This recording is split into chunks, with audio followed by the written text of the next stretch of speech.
Hey, Susan, the last few weeks I've been followed online by ads for Noom. So I decided to check it out. Have you heard of Noom before? I have. So what caught my eye about Noom is that it's a personalized weight loss plan. Yeah, most weight loss plans are sort of a one-size-fits-all deal, and that doesn't work when everyone leads such different, crazy, hectic lives. And I know for us, a big challenge of trying to eat right is being on the road a lot, and between airports and, me and the hotel breakfast bars. You do love those breakfast bars. Love those. A little too much. And that's why Noom is great. It addresses your lifestyle, your habits, and finds the issues in your life that are blocking your weight loss goals. It feels like a personalized weight loss plan to meet everyone's lifestyle. And the best thing about it, it doesn't seem to restrict what you eat and doesn't shame you when you choose to treat yourself. Hello, Manhattans. So if you want to get one of those hotel waffles, you're good to go. Look, you're going to have cravings. There's going to be things you want to eat. With Noom, you can. And Noom helps you lose weight while still enjoying your life. It also looks at your personal psychology. Losing weight starts with the brain, so why not look at your brain to see what would work for you? Stay focused on what's important to you with Noom's psychology and biology-based approach. Sign up for your trial today at Noom.com. And check out Noom's first ever cookbook, The Noom Kitchen, for 100 healthy and delicious recipes to promote better living. Available to buy now wherever books are sold.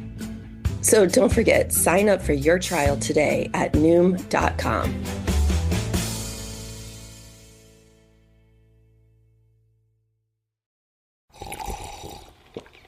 That's not just the sound of that first sip of Morning Joe. It's the sound of someone shopping for a car on Carvana from the comfort of home. That's a good blend. It's time to take it easy, like answering some easy questions to get pre-qualified for a car in minutes. Talk about starting the morning right. Just like customizing your terms so your car fits your budget. Visit Carvana.com or download the app to experience car shopping the way it should be. Convenient, comfortable. Ah.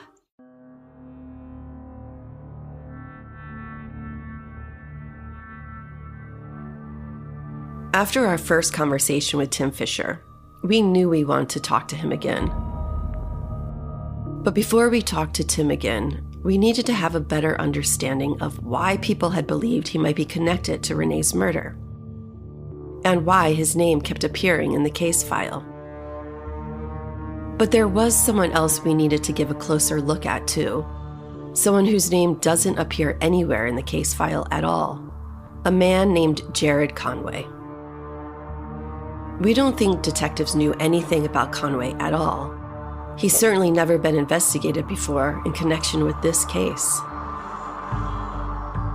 But in 2014, someone who knew Jared Conway, someone who had once called Conway a friend, went online and wrote an anonymous comment accusing him of killing Renee, and claimed they had, quote, evidence to prove he did it.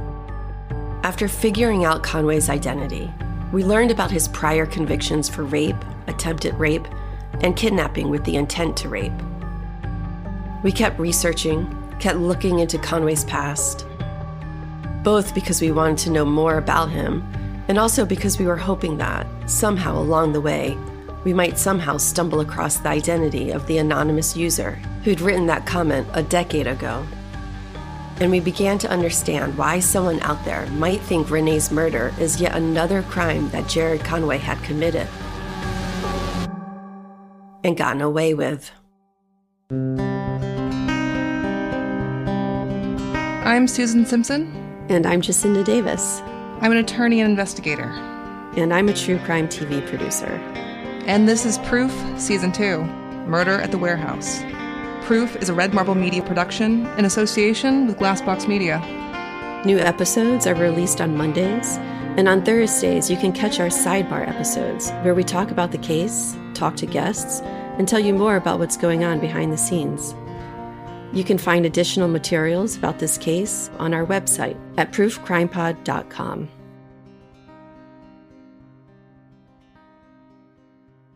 This is episode 14. Did you find the real killer?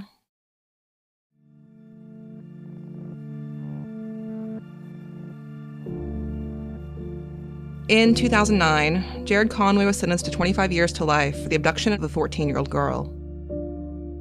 There was no transcript made of his sentencing hearing, but news reports describe how Conway addressed the court directly, telling the judge, I don't know why I can't control the impulses I have.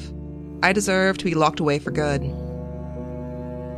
The prosecutor also noted that while in jail awaiting trial on the kidnapping charge, Conway admitted to murdering a woman in Tennessee in 2007. We had no idea who the woman was.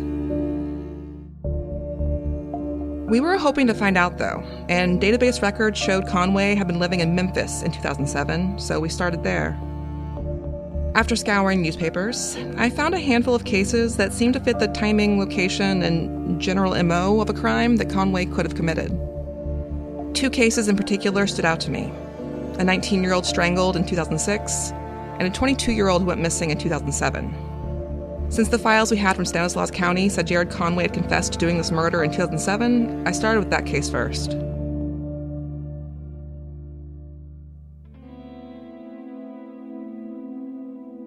LaToya Lusk had worked at an adult club in southeast Memphis.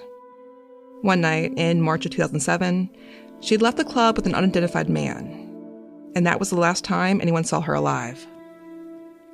She was reported missing a few days later. Here's Kevin reading from a news article about the investigation into her disappearance. Memphis police were looking Sunday night for a missing woman who works at a local adult club. LaToya Lusk, 22, has been missing since leaving Christie's Cabaret on March 25th. She was last seen at the Trails Apartments.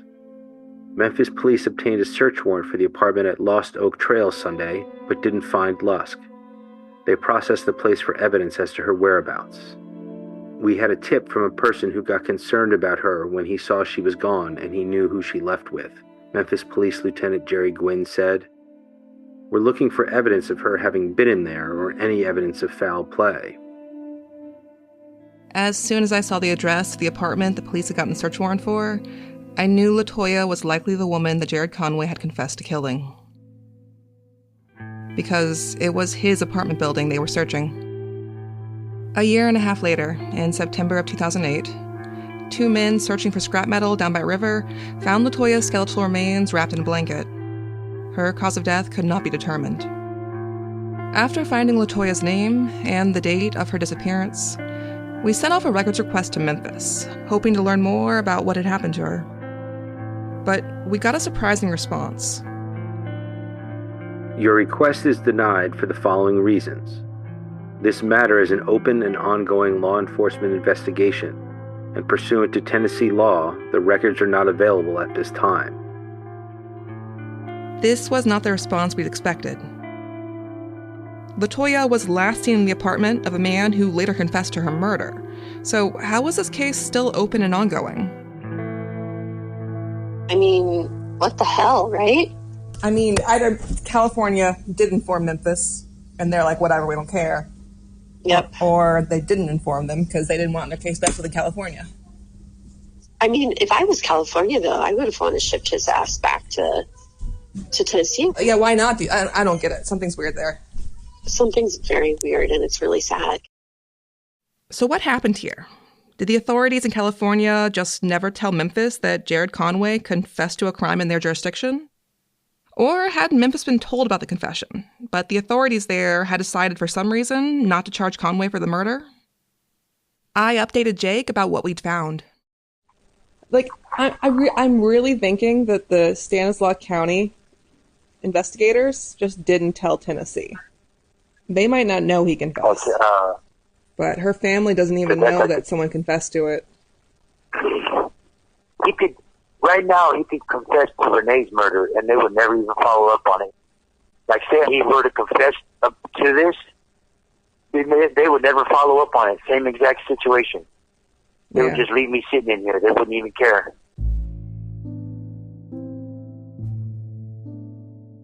There was nothing in the court records we'd obtained that suggested investigators in Stanislaus County had any knowledge of a possible connection between Jared Conway and Renee Ramos.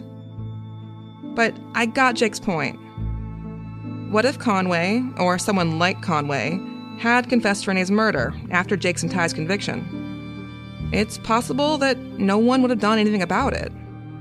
After all, Conway had seemingly confessed to LaToya's murder, and no one seems to have done anything about that. And what we knew about Conway so far definitely made him a person of interest, at least in my mind. Conway lived in the right area to have committed this crime. Renee had to have walked by his house hundreds of times, and the car wash Conway was linked to was right across the street from the Home Depot. Jake was curious about him too. What was his thing? All the other victims, are they similar to Renee? Because they all have like a MO. They all have like a... They don't. That's a myth. They don't all have an MO. His victims were all either they were all teenagers or 21. Wow. Now, he did seem to have known his victims, in some way or another. Not closely, but they weren't total strangers. Yeah. Doesn't mean that was what he always did.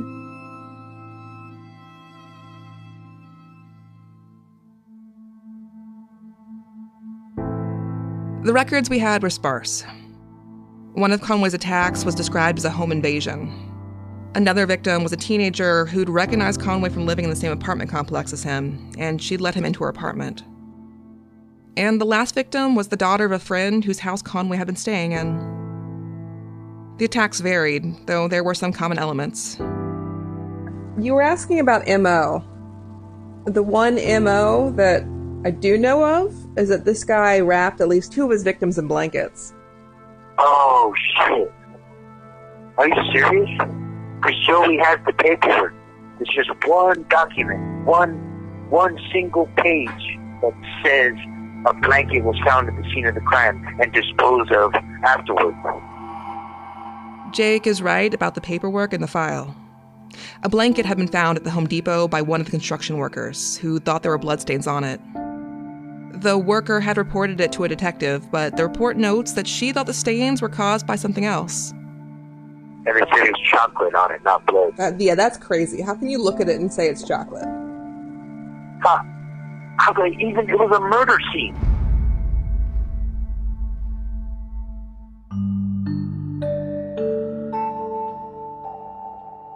All of this is why, even in the absence of a known connection between Renee and Jared Conway, we felt that we could not dismiss him as a potential suspect without further investigation. And also, while we didn't know of any connection between Renee and Jared Conway, we couldn't simply assume that no such connection existed. We'd already made that mistake once with Tim Fisher, and turned out to have been very wrong about it. And it does seem possible that Renee's and Conway's social circles could have overlapped, primarily related to Indy's car wash, which was owned by Jared's brother, Jeremy. One of Jake's good friends, Chris Quittiquit, actually worked at the car wash when he was a teenager, not too long after Renee's murder. We'd wondered if he might have known Jared Conway. When you worked at Indy's, who owned it? What was his name, man? Jeremy? Yep. Did he have a brother? He did, yeah. John, I think? Jared, John. I think his name was John. Actually, they were all J names, so... We don't know if Jared Conway himself ever worked at the Indy's car wash, but at least 3 of his brothers did. And Jared lived nearby with his mom and a younger brother who was only a couple years older than Renee and her friends. Renee also had at least one friend who worked at the Indy's car wash around the time of her disappearance, her ex-boyfriend, Nick Grandmason. Nick passed away several years ago, so we can't ask him if he ever knew Jared. But it was at least theoretically possible Renee and Jared Conway had friends in common, or could have run into each other at some point.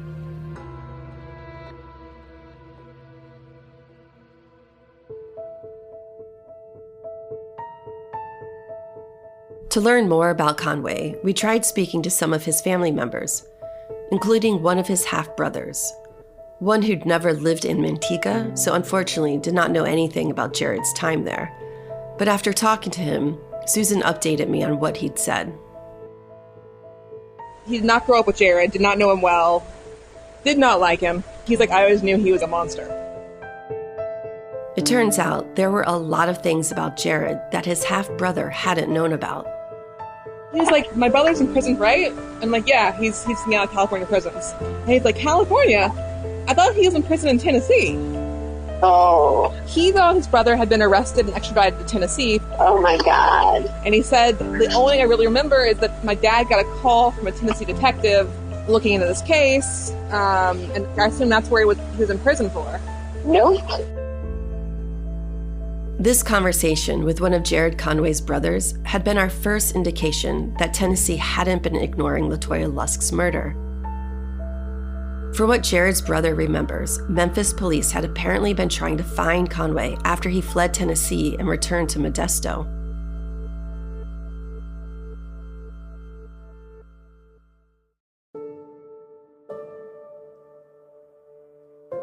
We'd first written to Jared Conway months earlier and exchanged a few letters since then.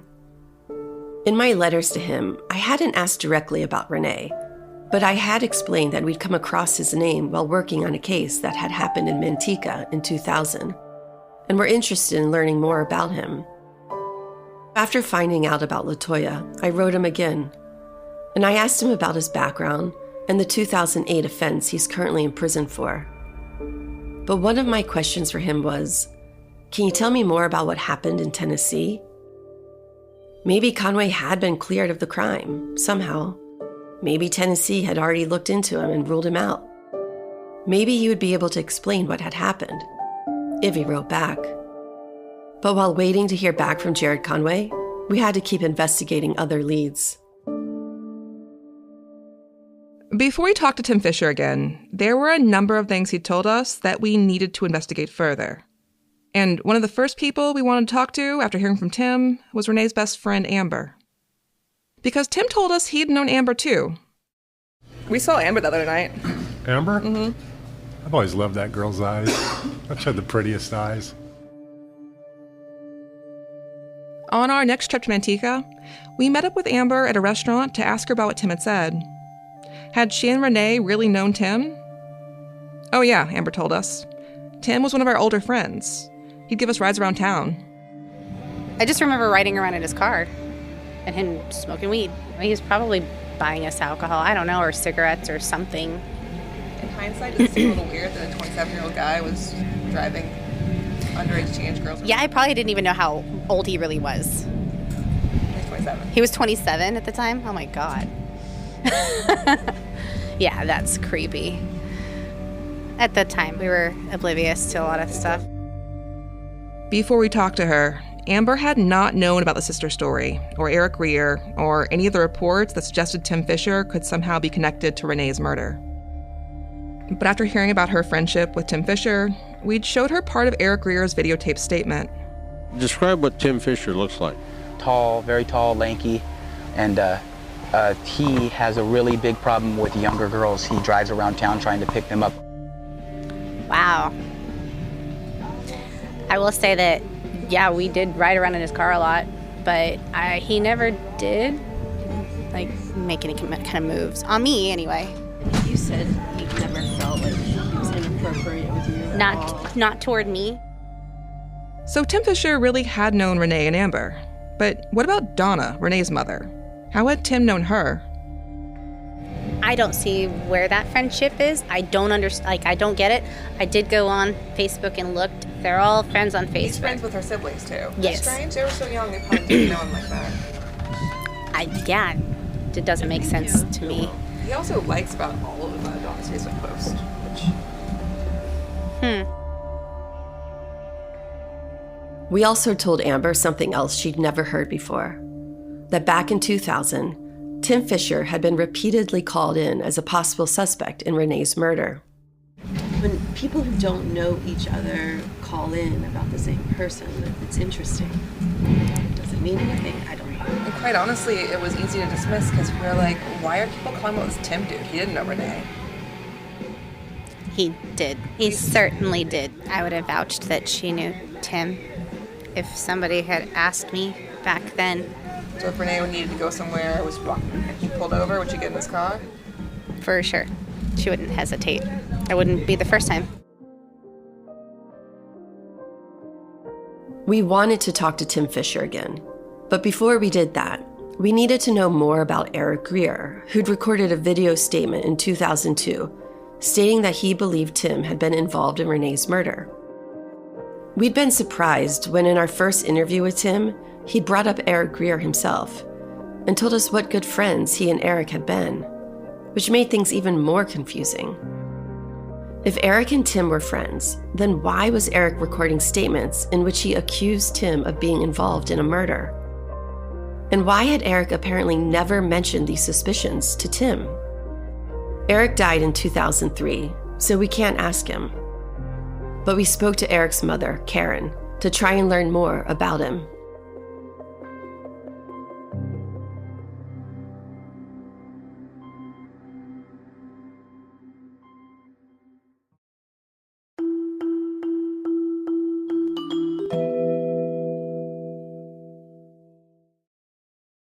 Step into the hidden corridors of the past with Hometown History, where every episode uncovers the untold stories and secrets nestled in the streets and alleys of our own backyards. We bring history to life, revealing the extraordinary in the ordinary, from local legends to forgotten tales that shape the communities we know today. Tune into Hometown History and embark on a journey through time, right from where you are. Fargo, the new virtual assistant from Wells Fargo, makes banking faster and easier. Like this. Fargo, what's my checking account routing number? And this. Fargo, turn off my debit card. And this. Fargo, what did I spend on groceries last month? And that's just the beginning. Do you, Fargo? You can. In the Wells Fargo mobile app. Learn more at wellsfargo.com/getfargo. Terms and conditions apply. Your mobile carrier's availability and message and data rates may apply. Wells Fargo Bank, N.A., member FDIC. Grand Canyon University's RN to BSN online degree program makes earning your bachelor's in nursing possible. Balance online coursework with local in-person clinicals to position yourself for potential leadership opportunities in the time you have from wherever you are, leaving room for what matters. Achieve your goals with your personalized plan and team behind you.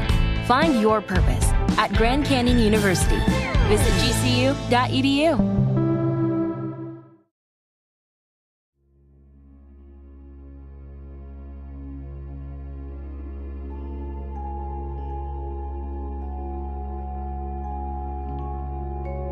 Karen told us that the first time she heard anything about her son knowing something about Renee's case happened sometime in the week after Renee had been found. Eric had been out one night, hanging with friends on the rooftop of a house somewhere, and early the next morning, one of his friends had dropped him off at Karen's house. And Eric was pretty drunk, but he was hysterical, absolutely hysterical. That's when Eric first told his mother that he knew something about the case, though he hadn't been very coherent at the time. After he went to sleep and then woke up, I did ask him some questions. He told me the night he got out of jail, he went to this duplex over behind InShape, and that's where, forget what her name was, pulled him into the bedroom and was crying hysterically about something that had happened. So I guess that's where he stated he saw a backpack and tennis shoes in the closet. Eric's mom is talking about what we've been calling the sister story. It was Jamie, the younger sister, who Eric said had pulled him into a bedroom shouting, "They killed her, they killed her," until her older sister Julie had intervened and stopped her sister from talking. Eric hadn't known what Jamie was talking about at first, but later he noticed a backpack and shoes that had been dumped in a closet in the sister's house. And oddly, there were two things missing from the sister's house. And then the car that had always been there was gone, and then the couch was gone.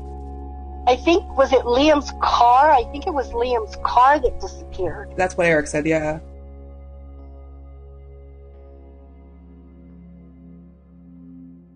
Karen told us that Liam was a close friend of Eric's from childhood. They'd grown up together. Liam was also the boyfriend of Julie, the older sister. And Eric said that when he got out of jail and back to the sister's house, Liam's car was gone. There'd also been a white couch that was in the garage of the sister's house. It was gone too, though no one ever explained to Eric what had happened to it. Eric just thought that somebody had strangled her on the couch with her necklaces, and this all came from one of the girls, whichever girl that dragged him into the room. It seems like Eric never really knew who killed her. Like, that's the part that he doesn't actually... He doesn't know. He didn't know. Eric and I were close. He would have told me. I asked Eric's mother if she knew about something that I'd learned while looking into Eric's background. Did you ever know that Eric was an informant for the police? Yes. This is not something that we've been able to confirm with formal records. But from talking to less formal sources, I have no doubt that Eric was in fact an informant for the Manteca police, typically for drug cases. Eric's mom is certain of this too. She remembers that police were often looking for Eric to get info from him, and when they couldn't find Eric, they'd come find her. Karen told me how on one of these occasions, when the detectives came to her asking where they could find Eric, she'd told them about the video Eric had recorded about what had happened at the sister's house. And one other thing that was funny was after the tape was done, I can't remember which detective it was, but he sought me out where I was working. And I did mention something about the tape, and that's when he said that he couldn't believe anything in the tape because Eric wasn't a credible witness. But what was strange was he said, but Eric does need to be relocated, in the same sentence almost as denying what Eric said on the tape. The police used him as an informant, and yet they're saying he's not credible enough to listen to Renee's case?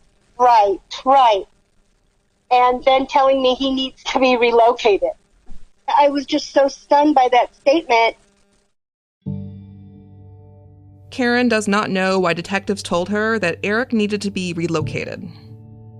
But maybe they'd been right about that. Not long after, Eric was struck by a car and killed. He died January 2003. The night that Eric was killed, he was doing something for Steve Harris. That's Officer Steve Harris with the Manteca Police. He had been stopped in Ripon by a police officer, and the guy that was driving the car got taken in for drugs, but Eric got let go, that he could walk wherever he wanted to go. I know that Eric called his sister and said, come and get me. She couldn't come and get him. Then he called me, but I told him to call me back. I would only be about 30 minutes and I would come and get him. Then he said, you don't understand, Mom. And I said, what do you mean I don't understand? He says, it's all coming down right now. I said, what is all coming down right now? He goes, oh, never mind, Mom, I'll call you back. And that was the last I heard of him. We know very little about what happened to Eric after that. Somehow, he ended up in a rural section of road between Manteca and Escalon, and while out there, he was fatally struck by a car driven by an older couple who hadn't seen him in time to stop. But what had led Eric to being out in that road, or what he'd been doing earlier in the night, has never been fully explained. And we can't verify Karen's claims because Sergeant Harris has since passed away. In all the documentation that I have on Eric's death, the police officers lied. They acted like they did not even know what Eric was out there for, why he was there. I know why he was there. Why did he tell me it was all coming down? Because he was doing the job for Harris that Harris wanted him to do. And this is what always kept Eric out of jail.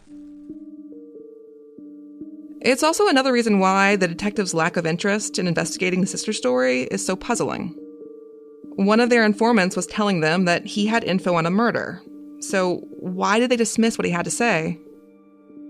Eric's mom said that in the one conversation she'd had with detectives about it, she remembers them telling her that they didn't believe what Eric had to say about the sister's house because he was not a trustworthy witness. And to be fair to those detectives, whoever they weren't wrong about this. Eric would lie to save his soul. To tell you the truth. That's what I've also heard, that he had credibility issues. Right, but that was just to save himself. I can't figure out why he'd be lying here. He has no reason to. Yeah, that's what I can't... There's no... Because it doesn't benefit him in any way.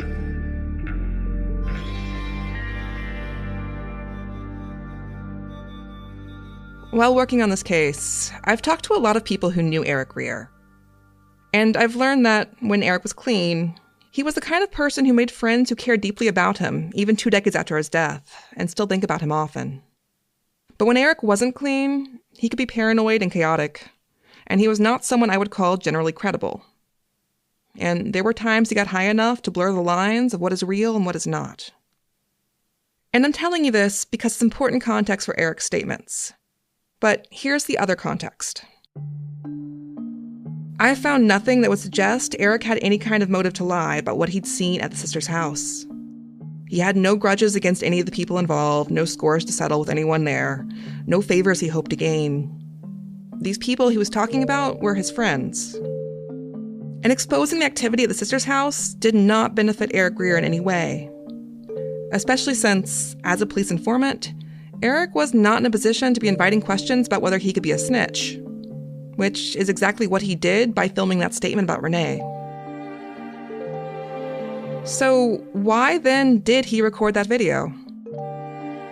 I think he just really believed that it happened at that duplex. That's the only conclusion I've been able to come to as well.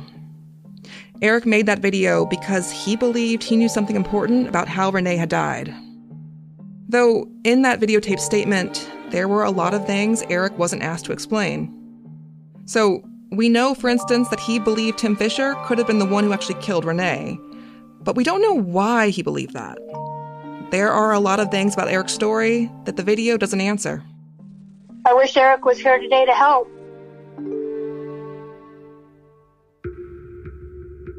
We couldn't talk to Eric, but there were other people connected to the sister story that we still hope to talk to. Meanwhile, though, we were also still looking into Jared Conway. There was more there that we needed to find out as well. Jacinda had written to him a few months earlier, asking him a few questions. One of those questions was, can you tell me more about what happened in Tennessee? We'd just about given up on ever hearing back from him when Jacinda called me and Kevin and let us know that a letter had arrived from California. As you know, I've been corresponding back and forth with Jared Conway.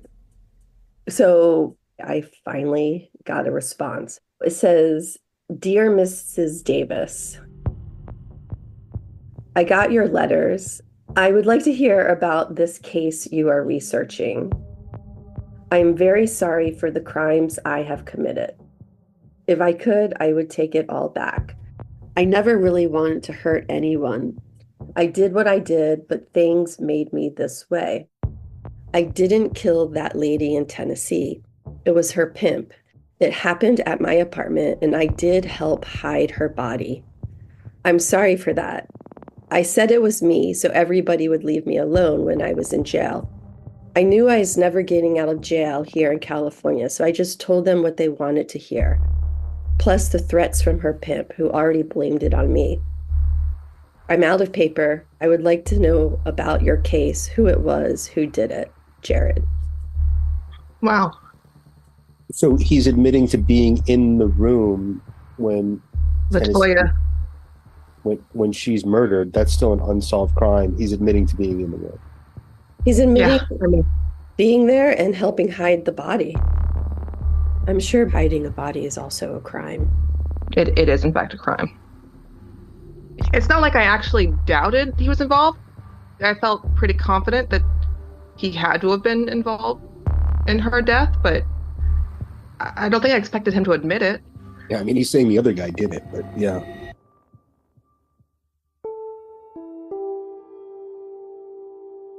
Latoya Lusk had been in Jared Conway's apartment when she died. And Conway admitted he'd helped dispose of her body, which, from news articles, we knew he'd done by wrapping her in a blanket and dumping her in a river outside of town.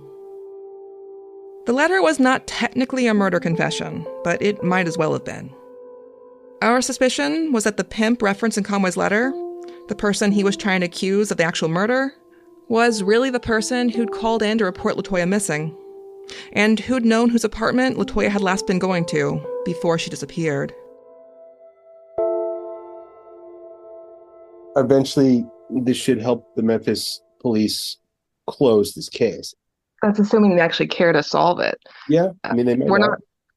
I mean, For all we know, we're wrong, and California did tell Tennessee about this back then, and Tennessee was like, whatever. Yeah, maybe.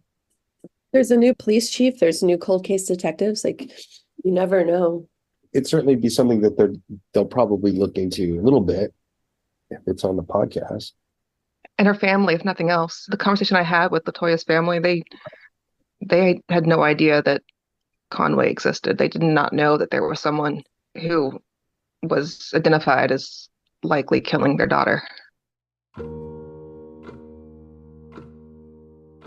When I'd called LaToya's family, I think I'd assumed they already knew about Jared Conway. He'd confessed to killing LaToya after all. But when I introduced myself and tried to explain why I wanted to talk to them, they'd been confused. They'd told me, no one confessed to LaToya's murder. Her case is unsolved. There are no suspects. No one knows who did it. I then told LaToya's family member that the person I was looking into was a man named Jared Conway. I've never heard of him before, she said. Are you sure you haven't confused LaToya's case with someone else? I did not think I had the cases confused. By then, I was very sure that Conway had murdered LaToya. But no one had told LaToya's family that.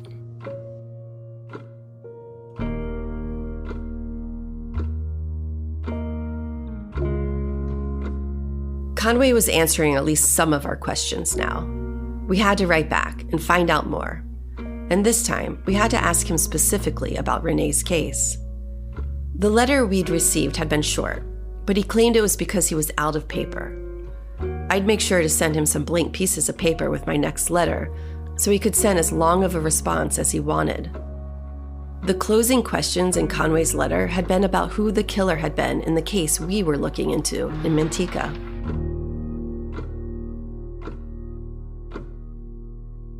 Yeah, I mean, he seems to be opening a door for you to talk to him about Renee.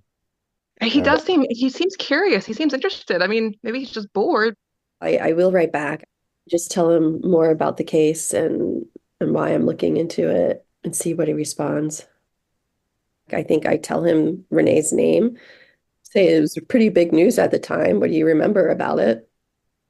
I can almost see him saying that he remembers Renee. Like, even if he had nothing to do with this, even if he had no involvement whatsoever in her death. Yeah, she seems to have been a young woman that men, particularly creepers, took notice of, yeah? Yeah, she seemed out of place and vulnerable and always on the streets. Yeah, and if she's working next door to this guy, my guess is he knows exactly who she is.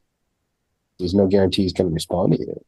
There's no guarantee he'll respond again, but I have to try.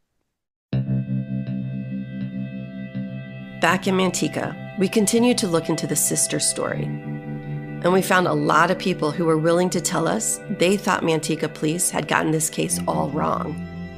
The problem was, these witnesses often weren't willing to tell us much more than that. I think there's a whole lot more to it than what they know, though, too. Why do you say that? Just there's a lot more to it. Like, I don't know if a lot of you recorded. I mean, we can pause it. Turn it off. I mean, I'm happy to turn it off if you. Yeah. That's been another frustrating thing about investigating this part of the story. Most people don't want to talk about it on the record, and the ones who do often seem to change their minds about that once we start asking questions. What we do know is that a lot of people in town think they know something about what happened at the sister's house. How did you first hear about it? I knew she was missing because I believe her boyfriend had asked me walking uptown if I had seen her. Did you know her boyfriend? I mean, I'm not by name, just from face, you know. It's a pretty small town. We ran into him at the park, and he said that that's what he was looking for. You didn't even know who Renee was, or? No, well, I didn't know them at all by name, but I knew that he was usually with her, a blonde-haired girl. You know, I don't think that they arrested the right people. From anything I've ever heard, and from what I heard from Eric before he died, they didn't have the right people. It's about time somebody's asking questions. It's about time somebody's trying to do something. I don't believe Jacob or Ty had anything to do with it, not from what I had heard. Some of what this particular witness was telling me about what she'd heard from Eric sounded familiar. I thought I recognized the night that Eric might have told her some of this. A night where there'd been an incident on a rooftop at a house somewhere. That's what Eric said. This wasn't on a rooftop somewhere, was it? Yeah. Did you say on a roof? Yeah. You there?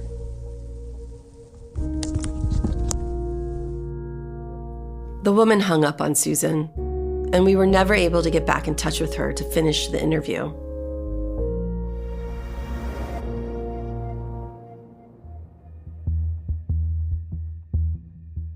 What we learned in Manteca, though, was that while Eric had been one of the people who talked the most about the sister story, he had not been the only one talking about it.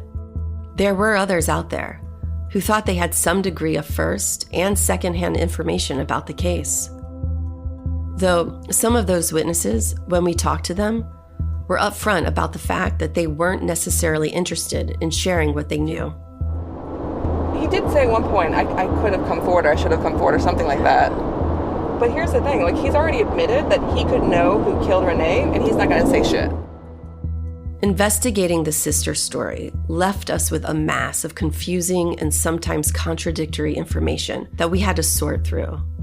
Not all of what we heard was believable, but some of it was harder to dismiss. How do you feel about the Tim Fisher thing now? One reason I would doubt the story is that it is impossible for something like this to be kept a total secret. Yeah. But the thing is, it wasn't kept a secret. It wasn't kept a secret. The whole fucking town knew about this.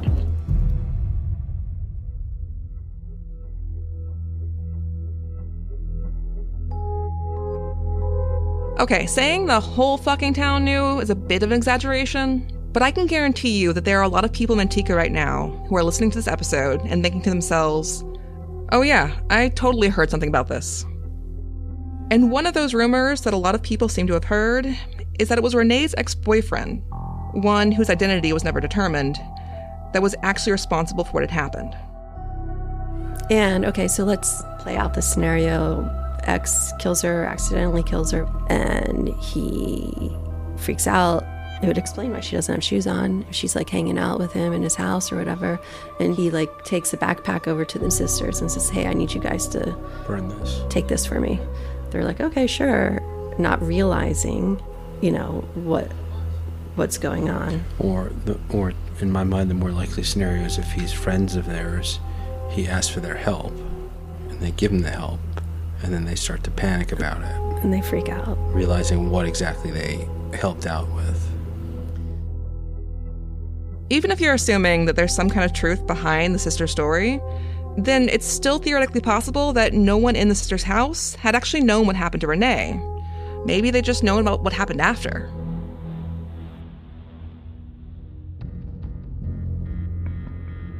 And there's another obvious reason that these stories about the sister's house can't be taken at face value. And that's the fact that the people involved in this story, and talking about it later on, were often taking a variety of drugs. That's the wild card in this thing. Eric is just messed up in his own head. I don't know. Is this all Eric Greer's fever dream or something real here? And I think that it's not just his fever dream, though. There's other stuff to it. Well, good luck to both of you trying to figure this out. Yeah, it seems like it's going to be a really challenging thing, but let me know how it works out. Thanks for your input, Kevin.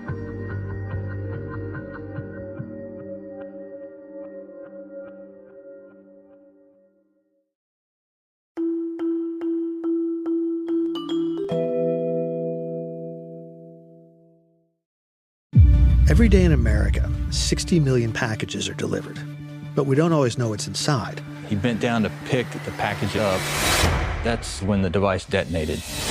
Danger is everywhere, and no one is safe in Austin, Texas, as law enforcement hunts a serial bomber for 19 days. From Sony Music Entertainment, Campside Media, and Pegalo Pictures, this is Witnessed. 19 Days. Subscribe on Apple Podcasts to binge all episodes or listen weekly wherever you get your podcasts. Rex Heuermann is a demon that walks among us, a predator that ruined families.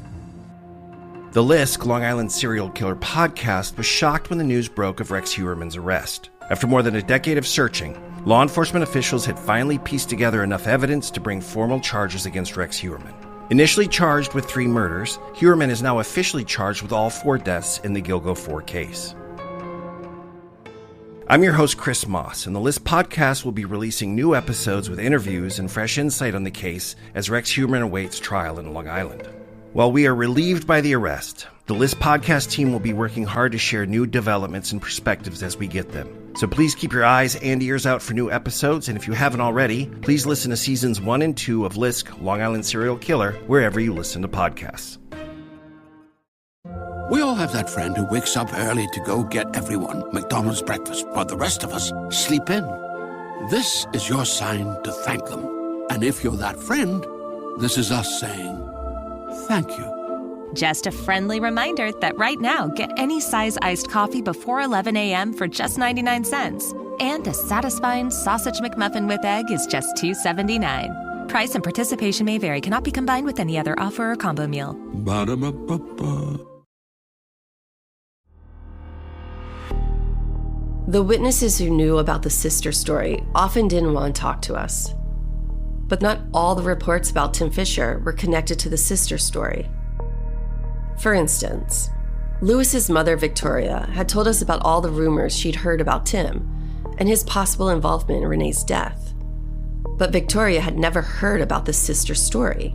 She had no idea what the sister's house was or that Tim had been connected to it in any way. The rumors Victoria heard were completely separate. We wanted to try to track down the sources of those rumors, and after our interview with Tim, we had a few new leads to follow. In particular, we wanted to talk to the 3 guys that, according to Tim, had attacked him based on their suspicions that he was involved in Renee's murder, because he'd had the words "bitch killer" written on his skateboard. All 3 had approached him on the street, and one of them sucker punched him before he realized what was happening. I was like, what the fuck, you just punched me. And the other guy's going, choke me. He starts crying, he's running around the street, go ahead, try to choke me to death. And I'm looking at him going, fuck you guys. Ran over to this truck, pulled out this crowbar, it was dark. Chris Volk came running up. Ernie was the biggest one, but I was more intimidated by Chris than any of them. He came running up and I hit it on the street, bing, and once he heard that it was steel, you know, I told him, batters up. And my first thought was, if all I gotta do is barely nick your elbow at full swing, you're done. And then I'm turning to the next son of a bitch.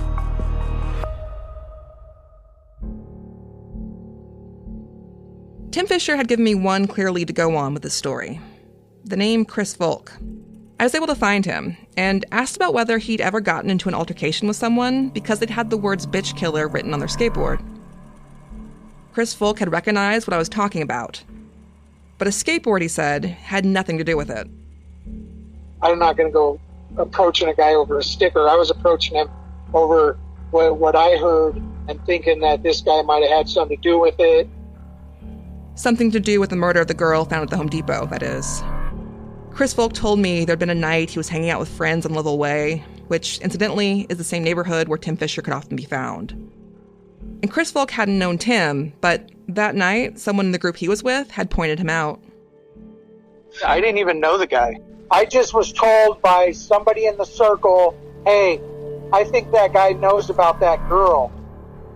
Chris said he does not recall now the specifics of what he was told. But after hearing Tim might have been involved in what happened to Renee, Chris ran over to confront him. I told him, do you have anything to do with that girl? My way of thinking is if this guy had something to do with that, I would like to know right now. And that's what my intent was. But the way that he acted, he looked more afraid and didn't understand why he was being approached. The look on his face kind of defused it a little bit. I was like, oh, okay, well, maybe this guy doesn't know. And then he ran off. Of what I can recall, he might not even ran off. He might have just kind of parted ways. I know there was no physical altercation. From what Chris can remember now, that was the end of the matter. Tim had left, Chris had gone back to his group, and nothing more came of it. I told Chris about the version of events I'd heard from Tim Fisher, and Chris had laughed. No, he said, none of that happened. There had been no fight. There had barely even been a confrontation. And after that, Chris hadn't heard anything more about it again. I don't recall if anybody was ever arrested. I don't even know any of that stuff. Yeah, they arrested 3 people. Okay. Was one of them Tim? No. Oh, okay. Well, he must not have had anything to do with it then. After talking to Chris Volk, I felt confident he had not been involved in any fight like the one Tim Fisher had described. But according to Tim, there had been at least 2 other guys involved in this fight as well. I was able to find one of them, the guy he called Ernie. Or rather, I found Ernie's wife, and she got me on the phone with Ernie. And I asked him if there'd ever been a time that he'd gotten into a fight with someone that he believed might have been involved in a murder. Yes, Ernie told me. I remember that. Yeah, it was rumors going around in that area.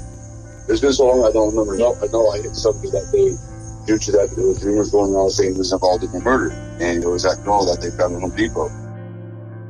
Ernie remembered that he had punched a guy, though he did not recall that guy's name. But from the description he gave me, it sounded a lot like Tim. Like I said, I hit somebody. I didn't know exactly his name. But Tim Fisher really crosses my mind now. I asked Ernie and his wife why they had believed this Tim guy was involved in Renee's murder. There was multiple people saying that he was involved. Everybody was saying that. Because people were saying that was the last person seen with her. Wasn't just one person. There's a lot of people saying that he had something to do with it. Well, I want to say that he was like jealous or liked her or something. From what Ernie and his wife remember now, Tim Fisher's possible involvement in Renee's death wasn't some kind of secret. A lot of people in their neighborhood had been talking about it. One day, Tim Fisher happened to pass by Ernie's house while Ernie was in the yard. And Ernie had decided to call Tim over to confront him about the rumors. He had happened to walk by my house. We were talking face to face, and I was in my yard. He was on the other side of my fence. I just asked him, "So did you rape that girl?" He kind of was stuttering, kind of like he knew something.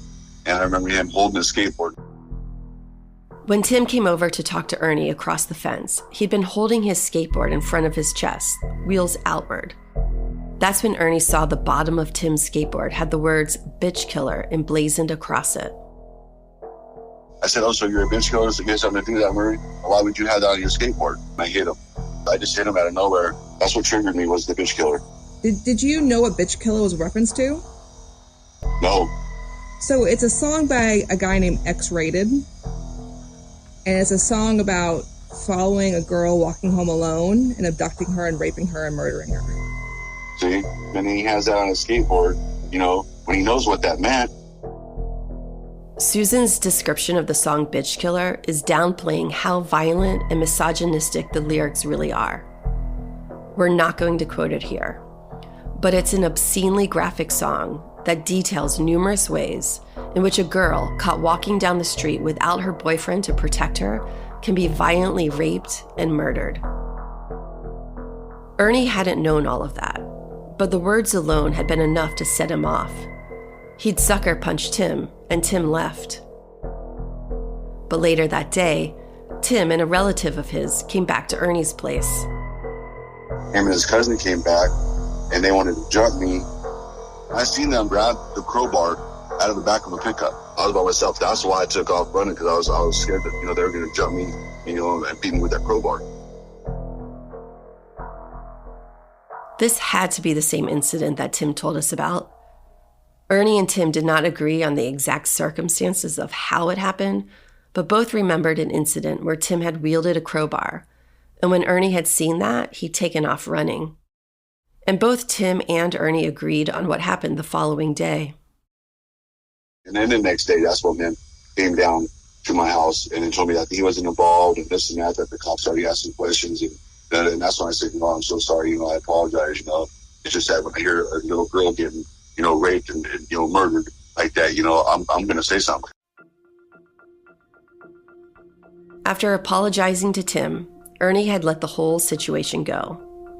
Though he hadn't actually been convinced that Tim hadn't killed Renee. He just decided he didn't want to be involved in it anymore. There was still like rumors going around saying that he was involved only because he was seen with her that day. But I just I don't want to get involved no more. But my wife, like, pretty much just dissed me doing this. Ernie is like a lot of people we've encountered in this case. They would just prefer not to be involved. I honestly want to say there's more people out there that know a lot more than what's being said, honestly. But this case has been so long ago that no one's going to get involved with it no more like that. Ernie told me that he believed there were others out there who knew something about this case, but that I probably would not be able to convince them to talk to me about it now. Well, not unless, like Ernie, they happen to have a wife who would insist on it. Ernie's wife had been very interested in hearing what had happened with Renee's case. It's why she'd asked her husband to talk to me, even when he initially refused. During my phone call with them, she'd asked if anything had ever happened with Tim in connection with Renee's murder. Did he ever get in trouble for this or no? No, Tim Fisher was never in trouble for this. Okay. He was reported by several people, including you. Ernie's wife is Jenny. We've talked about her before on the show, and how 2.5 weeks after Renee's body was found, she'd called the police to report that Tim Fisher might be a suspect.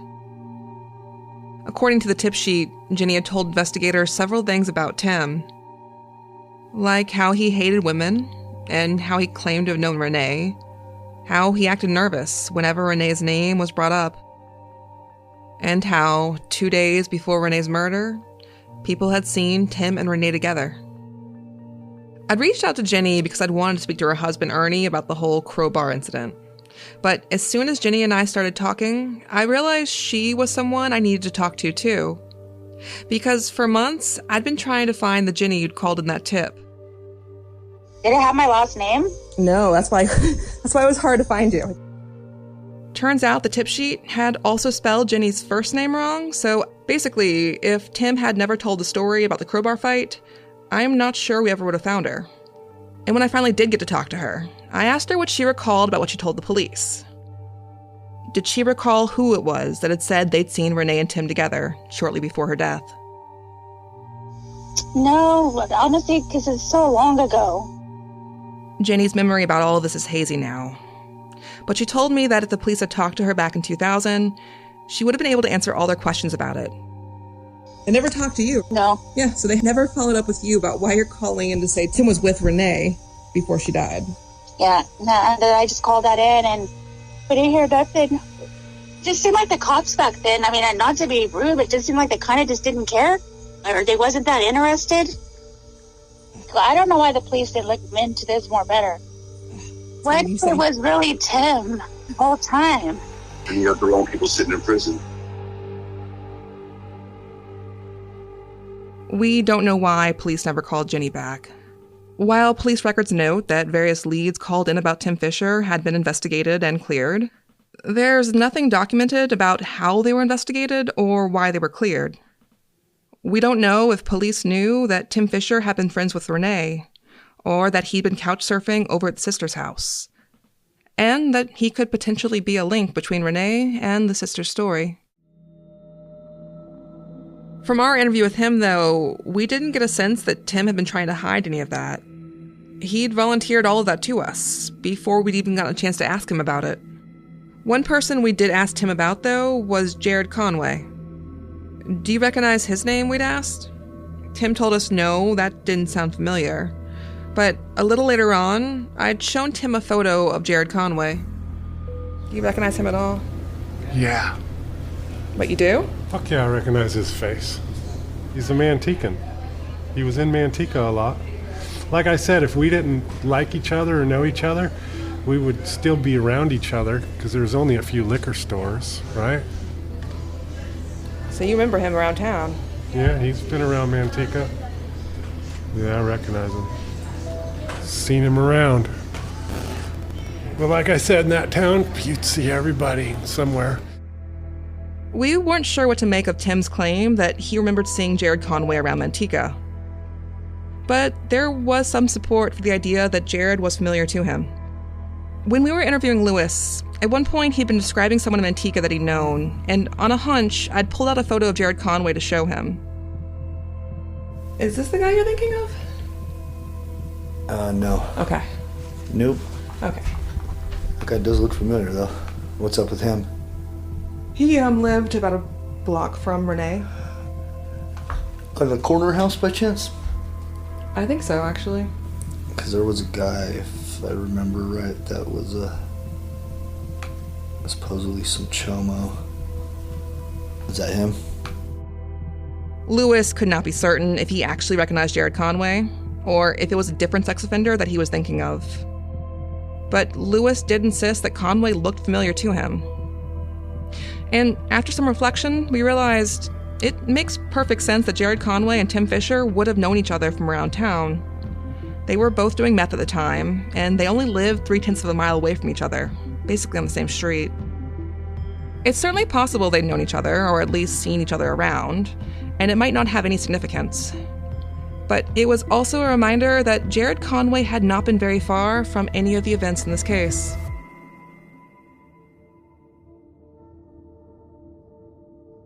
Jared Conway's correspondence with us was sporadic.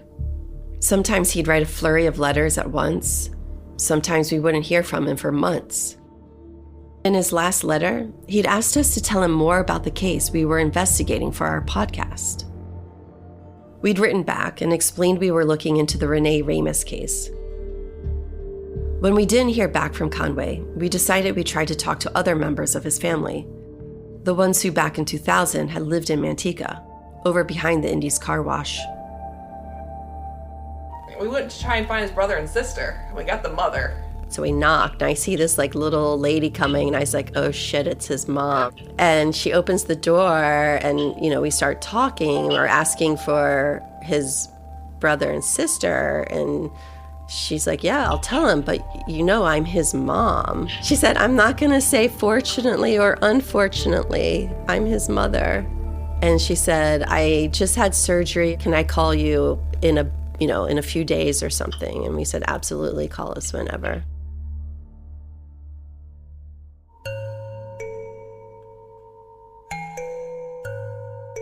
In the weeks that followed, we did not hear from Jared Conway's mother, or from Jared Conway himself. After a few weeks, I tried calling his mother to follow up with her. This time, she said someone in the family had passed away and she couldn't talk about Jared right now. Then she hung up. That evening, my phone rang. It was Jared Conway.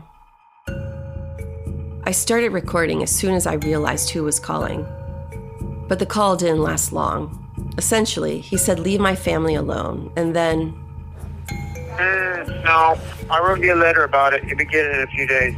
So, none of them want to talk to you, so...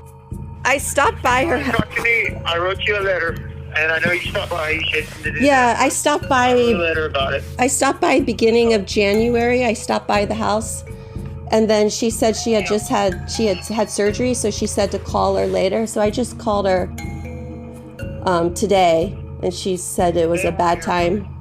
They don't have nothing to do with me. So I wrote you a letter, and I'll explain it all in there, okay? Okay, you don't want to talk about it? About a week later, Conway's letter arrived. It was a lot shorter than I'd expected.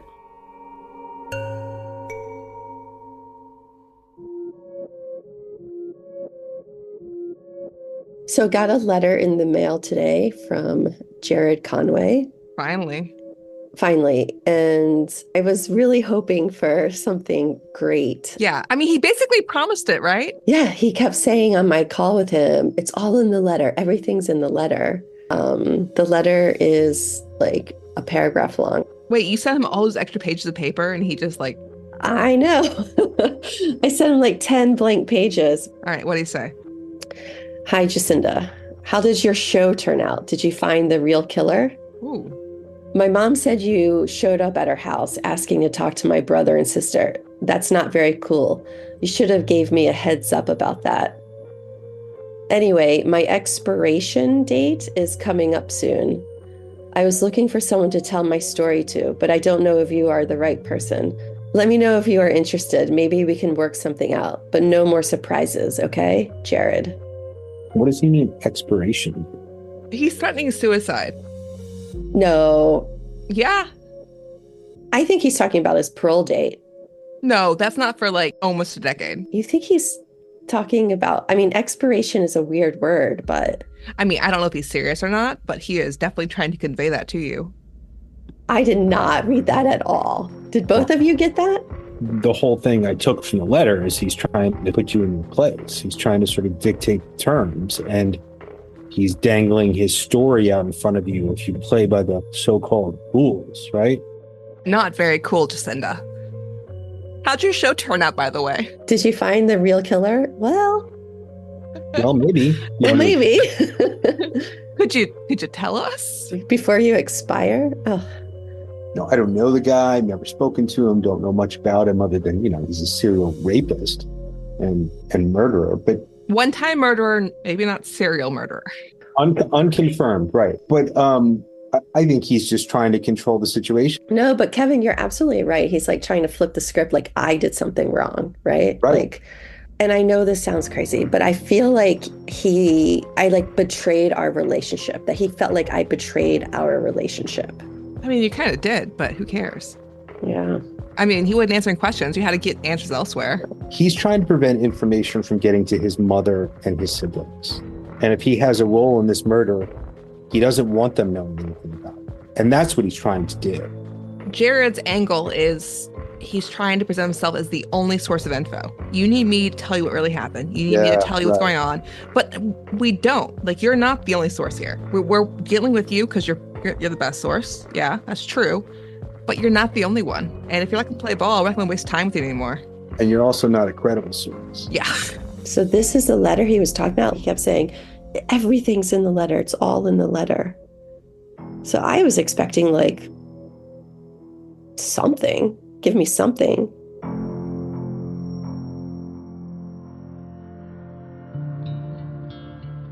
There were other places we could look for information on Jared Conway. We wanted to know more about the confession he made while in custody in Stanislaus County, but our records requests to the district attorney and police department there had been denied.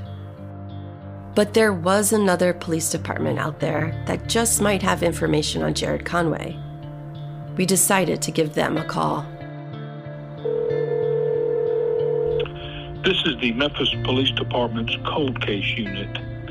If you would, please leave a brief message and one of our investigators will get back with you as soon as possible. Hi, my name is Jacinda Davis, and I'm calling about the LaToya Lusk case. In the meantime, though, we needed to head back to Manteca, where we were hoping to meet again with someone who we believe might know more about this case than he'd let on before when we spoke with him for the first time. But we're headed to do our second interview with Tim Fisher. Next week on Proof. See, you never heard he was connected to this case? Eric? No. Really? Yeah, so Eric had his own theory about what happened to Renee. And one of the theories that something happened at that house. And her, Julie's house? The sister's house, yeah. Could have been, because that, like I said, that was a nasty house. Full of nasty people. What the fuck, Eric? Somebody got into his head. Really big problem with the younger girls. He drives around town trying to pick them up all day long.